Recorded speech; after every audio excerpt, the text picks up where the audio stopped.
تو میرے محترم سامعین، ماں باپ دنیا سے چلے گئے، آپ ان کے لیے دعائے مغفرت شروع کر دیں۔ اللہ اکبر۔ آپ کے لیے فائدہ یہ ہوگا کہ آپ کے رزق میں اضافہ ہوگا، اور ان کا فائدہ یہ ہوگا، حدیث مبارکہ میں آتا ہے اگر ماں باپ کی مغفرت نہیں ہوئی، اولاد جب دعائے مغفرت کرتی ہے اللہ ماں باپ کی مغفرت فرما دیتے ہیں۔ ہم نماز پڑھتے ہیں تو سلام پھیرنے سے پہلے دعا پڑھتے ہیں نا جی، ربنا اغفر لی۔ اچھا، جو نماز پڑھتے ہیں وہ تو بولیں یار، سارے پڑھتے ہیں تو سارے بولو ربنا اغفر لی۔ کبھی اس کے ترجمے پر تو غور کرو، یا اللہ میری مغفرت کر دو، میرے والدین کی مغفرت کر دو۔ آپ بتائیں یہ کتنا اہم مضمون ہے، یہ کتنی اہم چیز ہے جس کو نماز میں رکھا گیا کہ ماں باپ کے لیے دعائے مغفرت کرو، اور جب اللہ نماز قبول فرمائیں گے تو یہ دعا نہیں قبول فرمائیں گے؟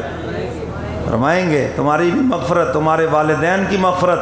اگر آپ اپنے بچوں کو صرف نمازی بنا دیں انشاءاللہ بخشش کا ذریعہ ہے۔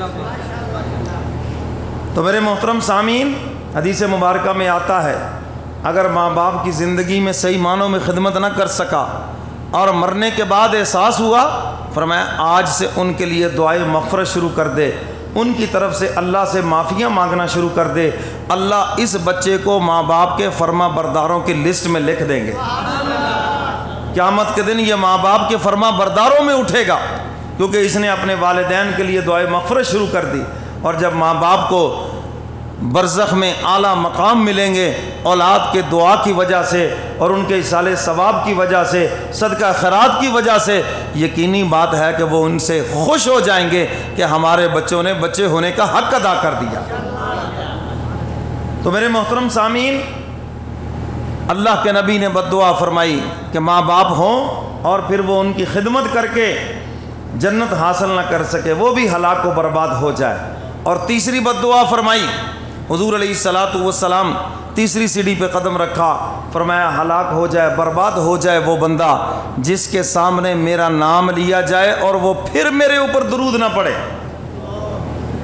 حضور کا نام آئے تو کیا کہنا ہے؟ نہیں، پورے زور سے صلی اللہ ہو۔